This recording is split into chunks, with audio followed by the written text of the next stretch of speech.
உலகெங்கும் வாழும் அன்பு தமிழ் நெஞ்சங்களுக்கு இனிய மாலை வணக்கம். இந்த பதிவு எதற்காக அப்படின்னா ரொம்ப ரொம்ப மிக மிக முக்கியமான பதிவு.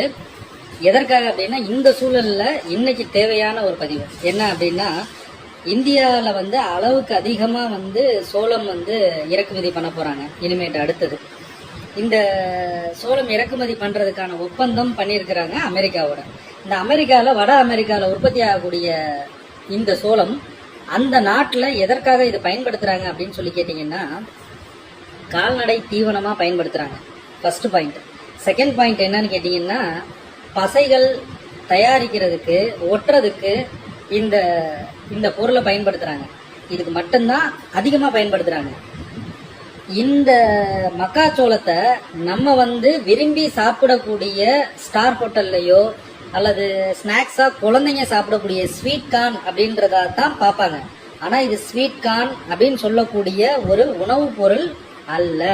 நல்லா தெரிஞ்சுக்கங்க. குழந்தைகள் இதை பார்த்துக்கிட்டு இருக்கீங்கன்னா தயவு செய்து இனிமேட்டு இதை சாப்பிடாதீங்க. காரணம் என்ன அப்படின்னு சொல்லி கேட்டீங்கன்னா, இதுக்குள்ள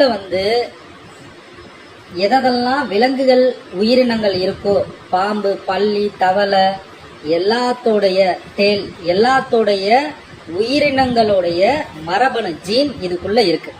ஸோ அந்த ஜீன் உள்ளுக்குள்ள இருக்கிறத சாப்பிடலாமா? அதை நல்லா புரிஞ்சுக்கங்க. இந்த இந்த ஜீன் இதுக்குள்ள இருக்கு அப்படின்னா அதே பல்லியை நீங்க சாப்பிட்றதுக்கு ஈக்குவல். ஏன் பாம்பு, பல்லி, தவளை இதோட ஜீன் பூரா இதோட ஜீனை தூக்கி இதுக்குள்ள வச்சு இதை நமக்கு உணவுப் பொருளா கொடுக்குறாங்க அப்படின்னா, இதை வச்சு ஆராய்ச்சி பண்றாங்க. உலக அளவுல விஞ்ஞானிகள் ஆராய்ச்சி பண்றாங்க. இதற்காக அவங்க நாட்டுல ரட்ஜஸ் யூனிவர்சிட்டி அப்படின்றதுல கலோட்டி அப்படின்றவருடைய ஒரு ஆர்டிக்கல் இருக்கு. நீங்க கிறிஸ்ப் CRISP-CAS9 அப்படின்னு ஒரு கூகுள்லயே அடிச்சு பாருங்க. இத பத்தி ஃபுல் ஆர்டிக்கல் வரும். நாங்க சொல்லல, அவர்களே சொல்லியிருக்காங்க, அவங்க நாட்டிலேயே சொல்லியிருக்காங்க. இதுக்குள்ள என்னென்ன மரபணு தீமைகள் இருக்கு அப்படின்னு. இந்த மரபணு மாற்றப்பட்ட பயிரை நம்ம இறக்குமதி பண்றதுனால நமக்கு என்னென்ன வியாதிகள் வரும் அப்படின்னு சொல்றேன். கேளுங்க, நல்லா கேளுங்க. முதல்ல வரக்கூடியது கேன்சர். இன்னைக்கு நம்மளுடைய குழந்தைகளுக்கு கேன்சர் வருதுன்னா ஏற்றுக்குவீங்களா? ஏற்றுக்கொள்ள முடியுமா? நம்ம குடும்பத்துல நம்மளுடைய ஒரு உயிரினத்திற்கு, மனித உயிரினத்திற்கு கேன்சர் வருதுன்னா ஏற்றுக்கொள்ள முடியுமா? சரின்னு சொல்லி ஏத்துக்கிறதா இருந்தா இதை சாப்பிடுங்க. கேன்சர் மட்டும் இல்ல, இதை வச்சு பல்வேறு ஆராய்ச்சிகள் பண்றாங்க.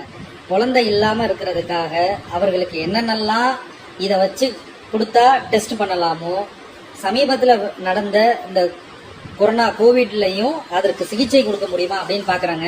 ஏன்னா இந்த கிறிஸ்ப் CR9ங்கிறதுக்காக பல கோடி ரூபாய் செலவு பண்ணிட்டு இருக்கிறாங்க.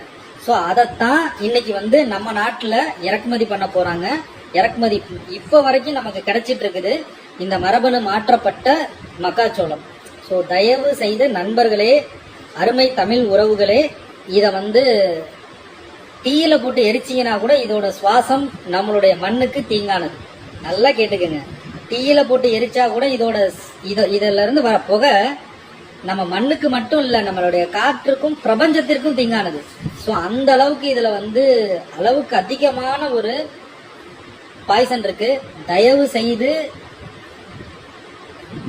மனிதன் வாழணும் அப்படின்னா இத அங்கீகரிக்காதீங்க. இதோட தீமைகளை எடுத்து சொல்லுங்க, பகிருங்கள்.